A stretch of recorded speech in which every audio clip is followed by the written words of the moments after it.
Recording by A. Music. The Lost Ghost by Mary Eleanor Wilkins Freeman.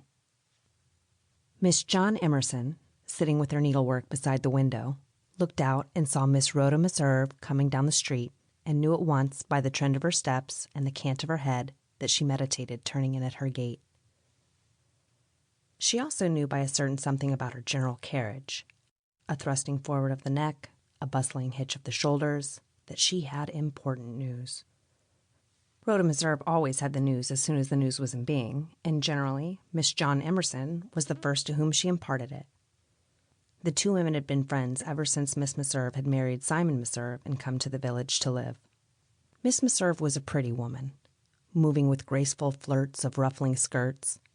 Her clear-cut, nervous face, as delicately tinted as a shell, looked brightly from the plumy brim of a black hat at Miss Emerson in the window. Miss Emerson was glad to see her coming.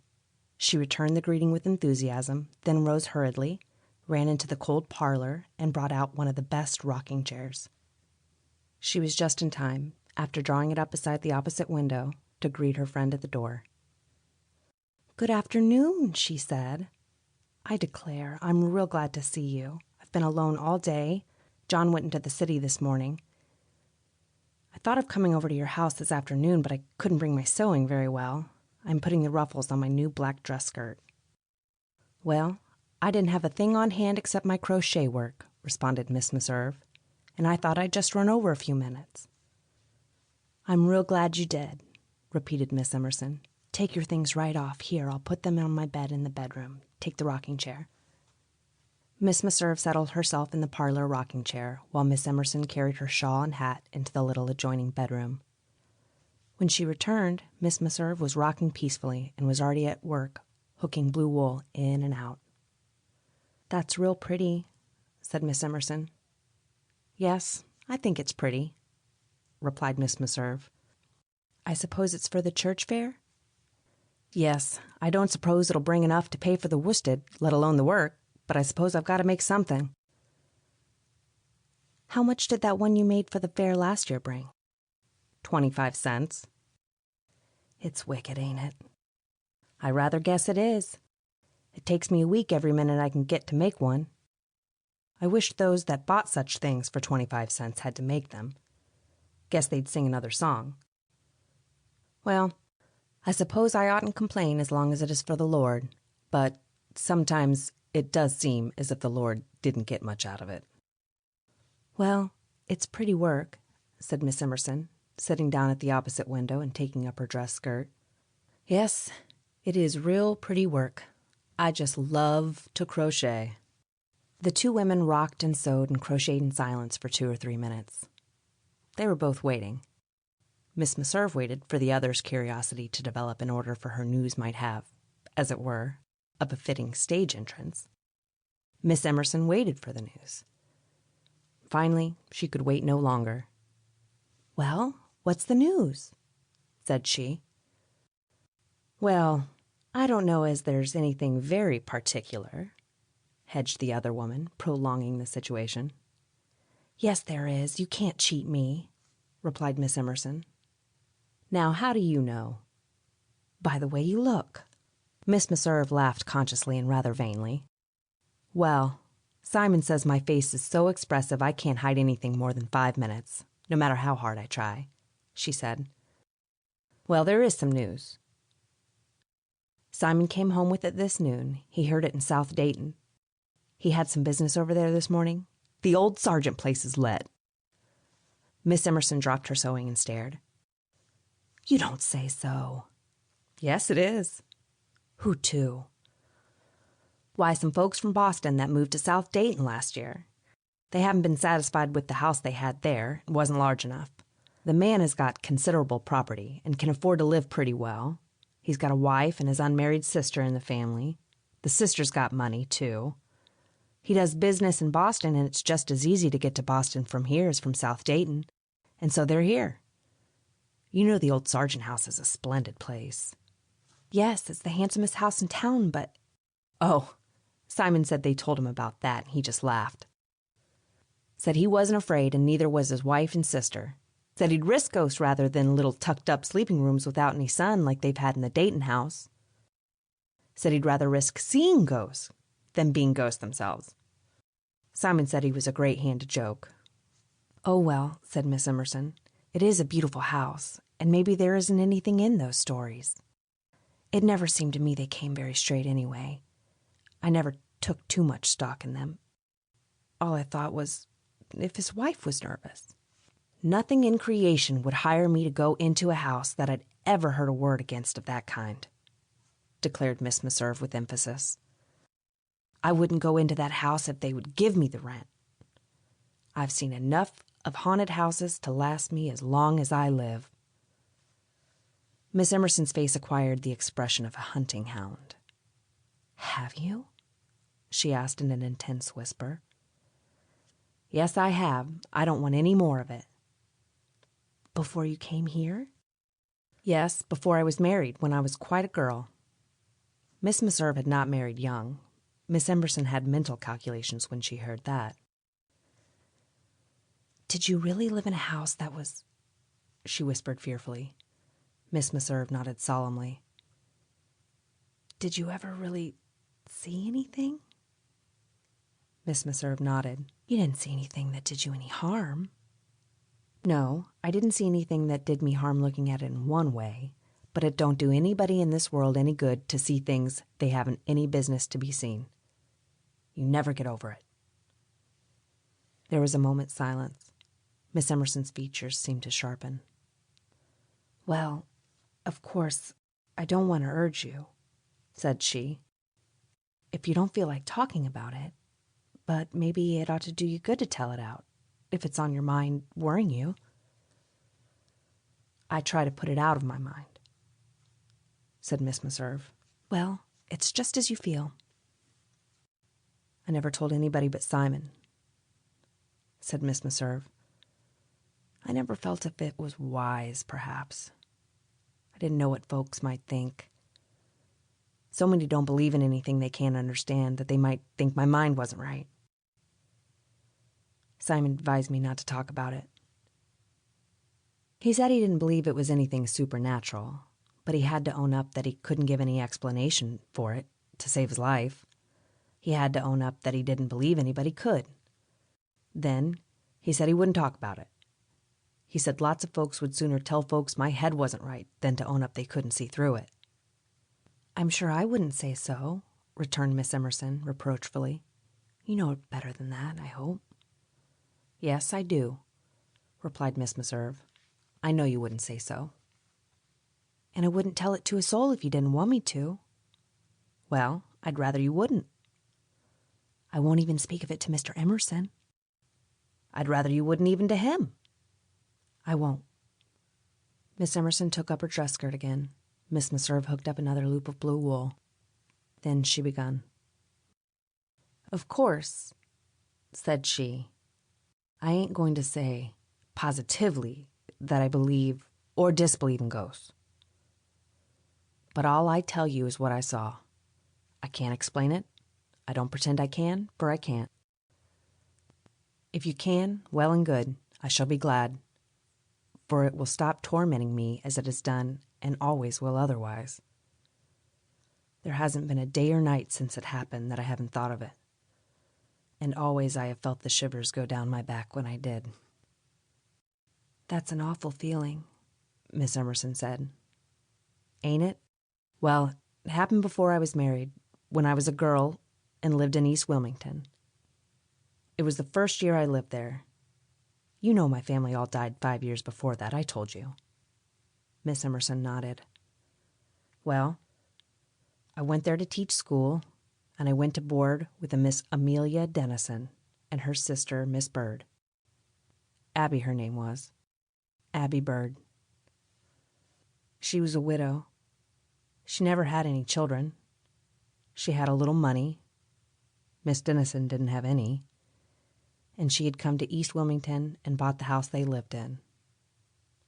It was a real pretty house, though it was very old and run down. It had cost Miss Bird a good deal to put it in order. I guess that was the reason they took me to board. I guess they thought it would help pay along a little. I guess what I paid for my board about kept us all in victuals. Miss Bird had enough to live on if they were careful, but she had spent so much fixing up the old house that they must have been a little pinched for a while. Anyhow, they took me to board, and I thought I was pretty lucky to get in there. I had a nice room, big and sunny and furnished pretty.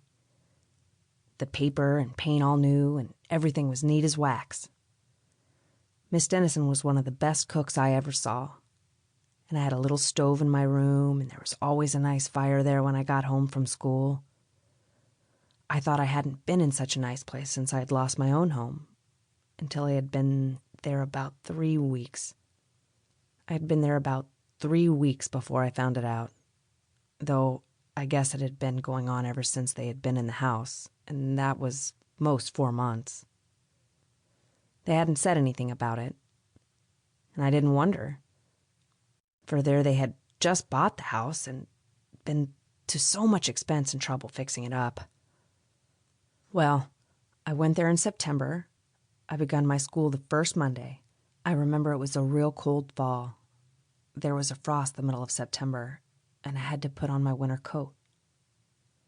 I remember when I came home that night, I began school on a Monday, and that was 2 weeks from the next Thursday. I took off my coat downstairs and laid it on the table in the front entry. It was a real nice coat, heavy black broadcloth trimmed with fur. I had had it in the winter before. Miss Bird called after me as I went upstairs that I ought not to leave it in the front entry, for fear somebody might come in and take it. I only laughed and called back to her that I wasn't afraid. I was never much afraid of burglars. Well, though it was hardly the middle of September, it was a real cold night. I remember my room faced west, and the sun was getting low, and the sky was a pale yellow and purple, just as you see it sometimes in the winter when there's going to be a cold snap. I rather think that was the night the frost came the first time. I know Miss Dennison covered up some flowers she had in the front yard, anyhow. I remember looking out and seeing an old green plaid shawl of hers over the verbena bed. There was a fire in my little wood stove. Miss Bird made it, I know. She was a real motherly sort of woman. She always seemed to be the happiest when she was doing something to make other folks happy and comfortable. Miss Dennison told me she had always been so. She said she had coddled her husband within an inch of his life. "It's lucky Abby never had any children," she said, "for she would have spoiled them." Well, that night I sat down beside my nice little fire and ate an apple. There was a plate of nice apples on my table. Miss Bird put them there. I was always very fond of apples. Well, I sat down and ate an apple and was having a beautiful time and thinking how lucky I was to get to board in such a place with such nice folks, when I heard a queer little sound at my door. It was such a little hesitating sort of sound that it sounded more like a fumble than a knock, as if someone was very timid, with very little hands, was feeling along the door. For a minute I thought it was a mouse. But I waited and it came again. And then I made up my mind that it was a knock, but a very scared one. So I said, "Come in." But nobody came in. And then presently I heard the knock again. Then I got up and opened the door, thinking it was very queer, and I had a frightened feeling, without knowing why. Well, I opened the door, and the first thing I noticed was a draft of cold air, as if the front downstairs was open. But there was a strange, close smell about the cold draft. It smelled more like a cellar that had been shut up for years than out of doors. Then I saw something. I saw my coat first. The thing that held it was so small that I couldn't see much of anything else. Then I saw a little white face with eyes so scared and wishful that they seemed as if they might eat a hole in anybody's heart. It was a dreadful little face, with something about it which made it different from any other face on earth. but it was so pitiful that somehow it did away a good deal with the dreadfulness. And there were two little hands, spotted purple with the cold, holding up my winter coat.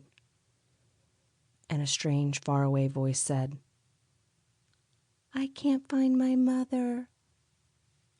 "For heaven's sakes," I said, "who are you?" Then the little voice said again, "I can't find my mother." All the time I could smell the cold, and I saw it was about this child. The cold was clinging to her, as if she had come out of some deadly cold place. Well, I took my coat.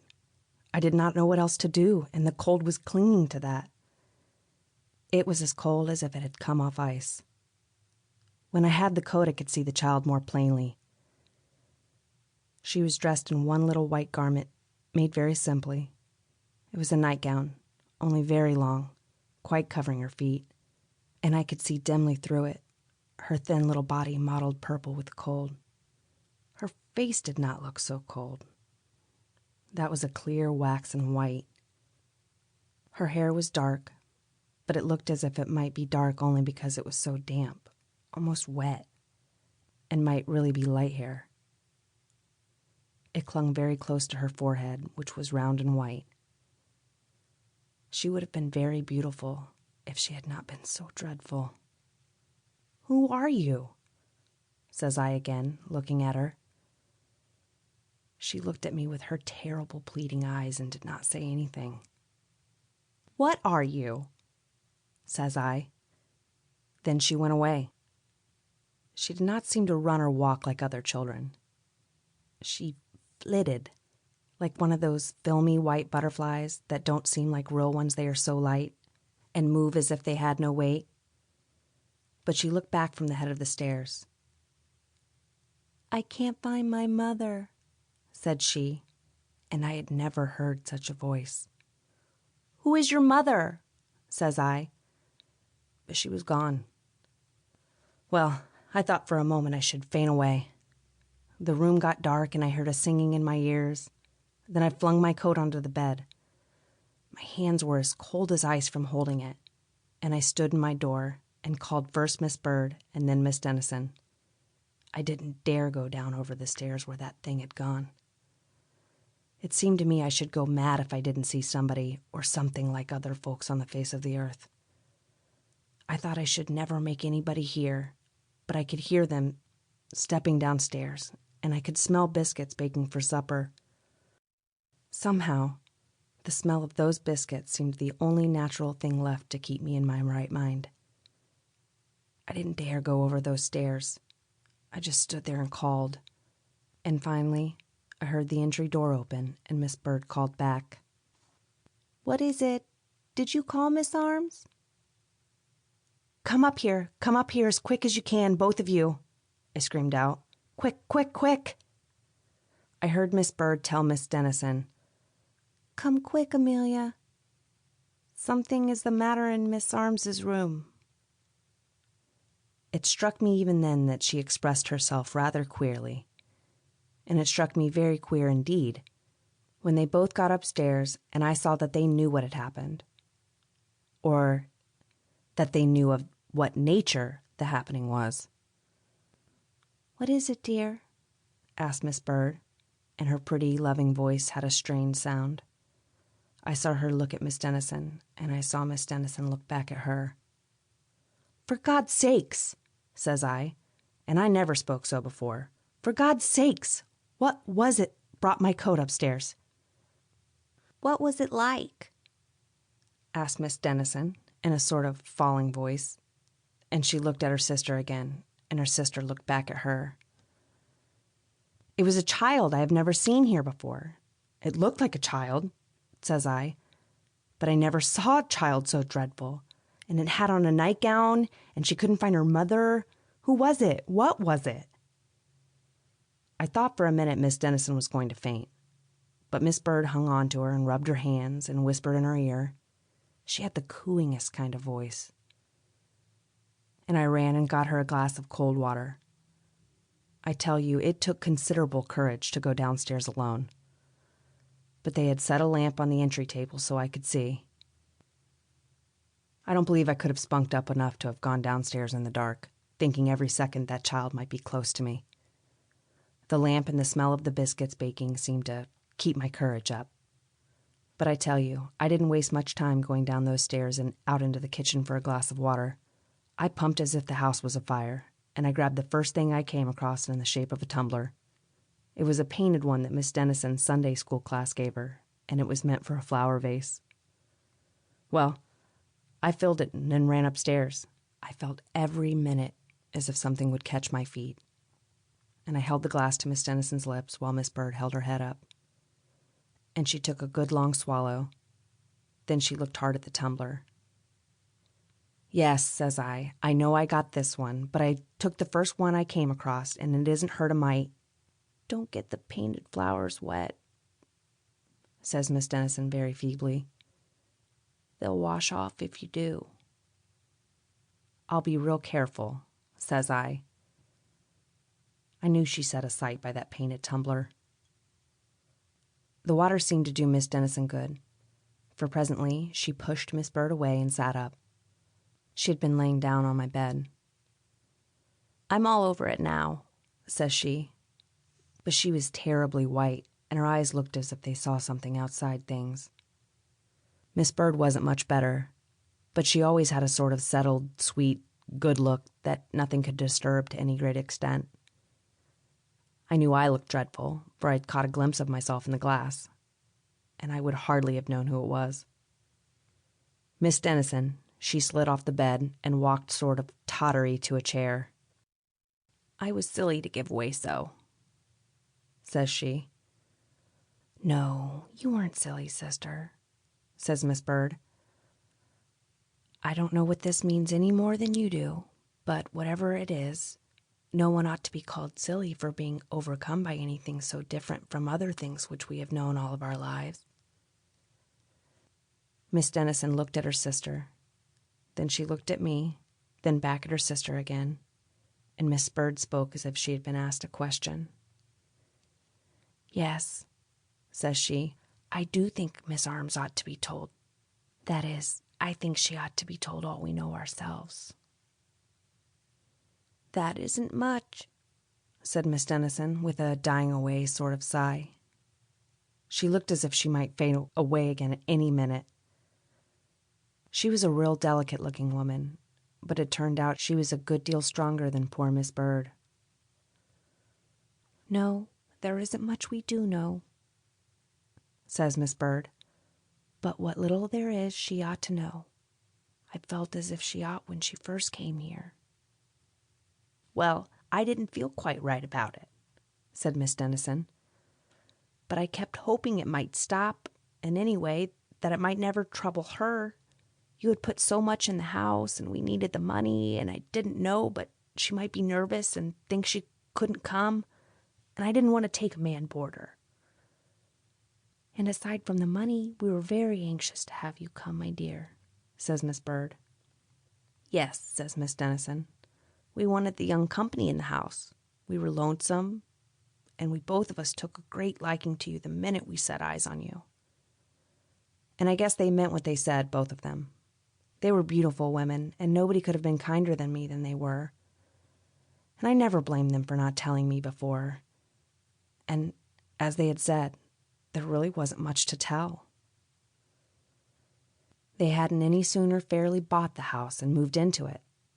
Then they began to hear and see things. Miss Bird said they were sitting together in the sitting room one evening when they heard it the first time. She said her sister was knitting lace. Miss Dennison made beautiful knitted lace. And she was reading the Missionary Herald. Miss Bird was very much interested in mission work. When all of a sudden they heard something. She heard it first, and she laid down her Missionary Herald and listened. And then Miss Dennison, she saw her listening, and she drops her lace. "What is it you're listening to, Abby?" says she. Then it came again, and they both heard, and the cold shivers went down their backs to hear it, though they didn't know why. "It's the cat, isn't it?" says Miss Bird. "It isn't any cat," says Miss Dennison. "Oh, I guess it must be the cat. Maybe she's got a mouse," says Miss Bird, real cheerful, to calm down Miss Dennison. For she saw she was most scared to death, and she was always afraid of her fainting away. Then she opens the door and calls, "Kitty, kitty, kitty." They had brought their cat with them in a basket when they came to East Wilmington to live. It was a real handsome tiger cat, a Tommy, and he knew a lot. Well, she called, "Kitty, kitty, kitty," and sure enough the kitty came. And when he came in the door, he gave a big yowl that didn't sound unlike what they had heard. "There, sister, here he is. You see, it was the cat," says Miss Bird. "Poor kitty." But Miss Dennison, she eyed the cat, and she gave a great screech. "What's that? What's that?" says she. "What's what?" says Miss Bird, pretending to herself that she didn't see what her sister meant. "Something's got a hold of that cat's tail," said Miss Dennison. "Something's got hold of his tail. It's pulled straight out, and he can't get away. Just hear him yawl." "It isn't anything," says Miss Bird. But even as she said that, she could see a little hand holding fast to that cat's tail. And then the child seemed to sort of clear out of the dimness behind the hand, and the child was sort of laughing then, instead of looking sad. And she said that was a great deal worse. She said that laugh was the most awful and saddest thing she had ever heard. Well, she was so dumbfounded that she didn't know what to do, and she couldn't sense at first that it was anything supernatural. She thought it must have been one of the neighbors' children who had run away and was making free of their house and was teasing their cat, and that they must be just nervous to feel so upset by it. So she speaks up, sort of sharp. "Don't you know you mustn't pull the kitty's tail?" she said. "Don't you know you hurt the poor kitty and she'll scratch you if you don't take care? Poor kitty, you mustn't hurt her." And with that, she said the child stopped pulling the cat's tail and went to stroking her, just as soft and pitiful. And the cat put his back up and rubbed and purred as if he liked it. The cat never seemed a mite afraid, and that seemed quite queer, for I'd always heard that animals were dreadfully afraid of ghosts. But then, that was a pretty harmless sort of ghost.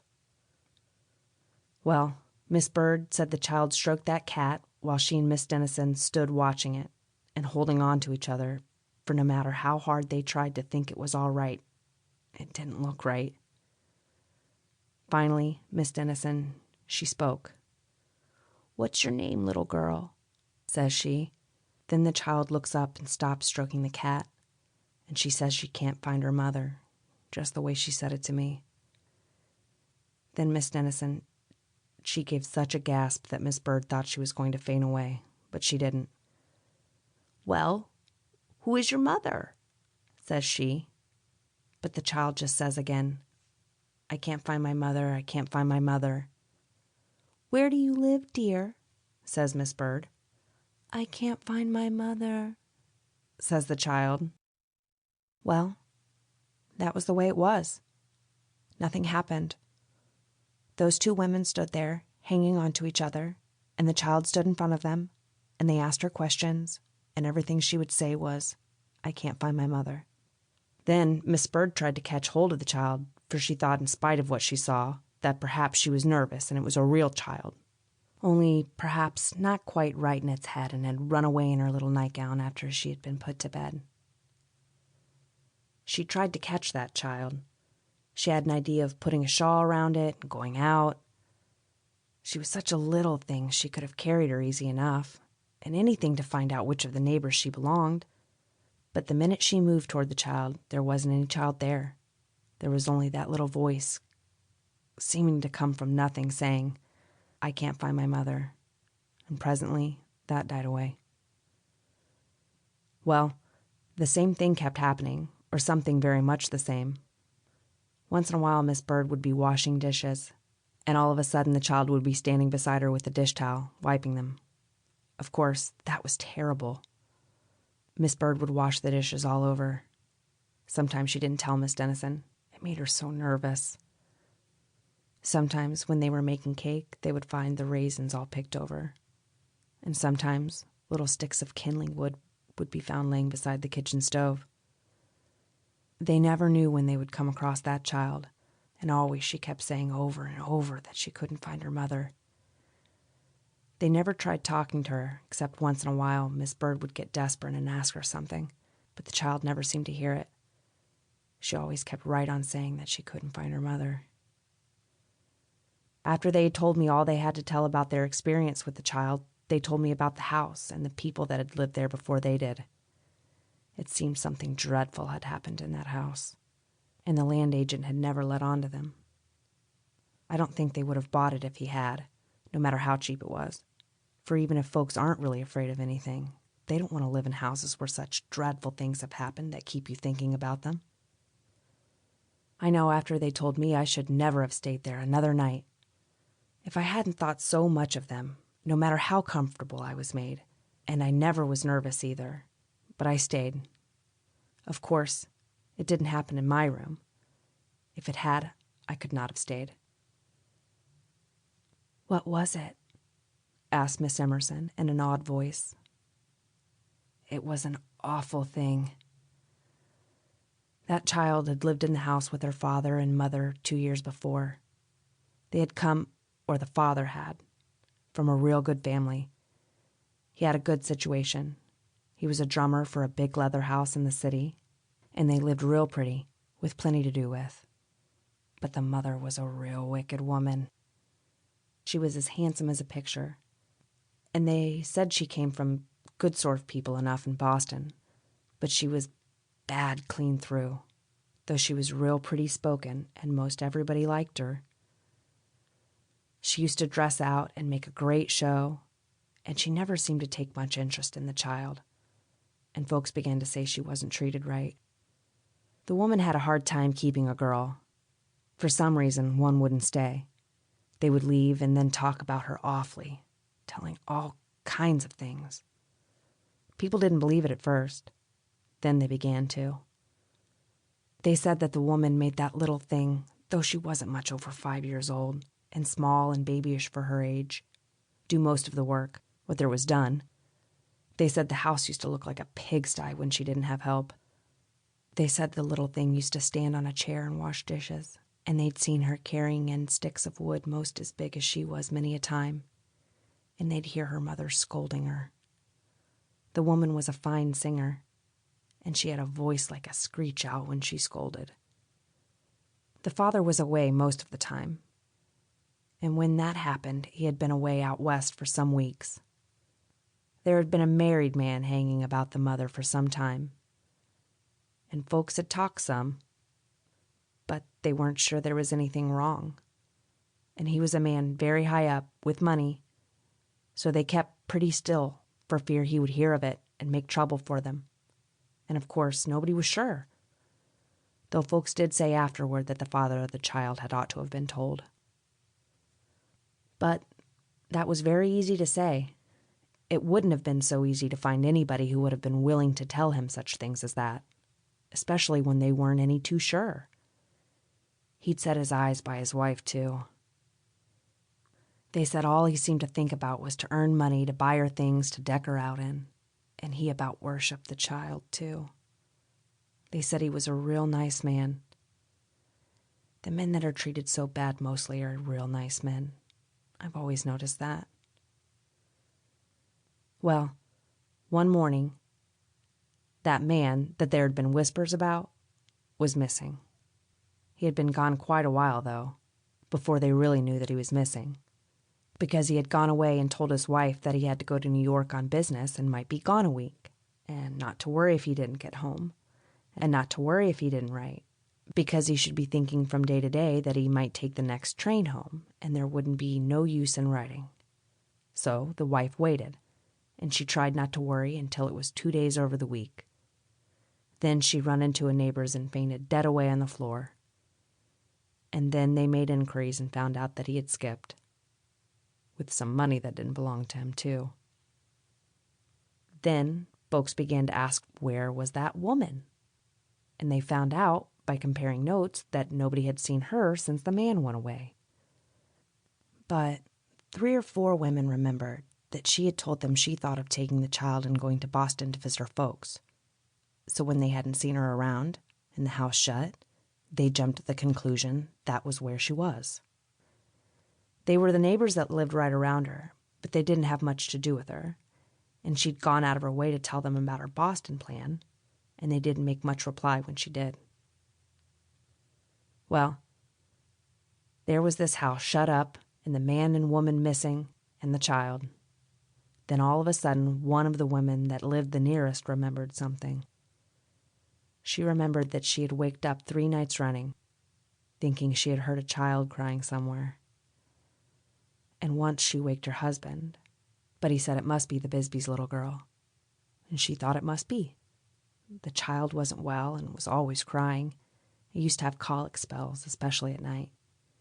So she didn't think any more about it until this came up.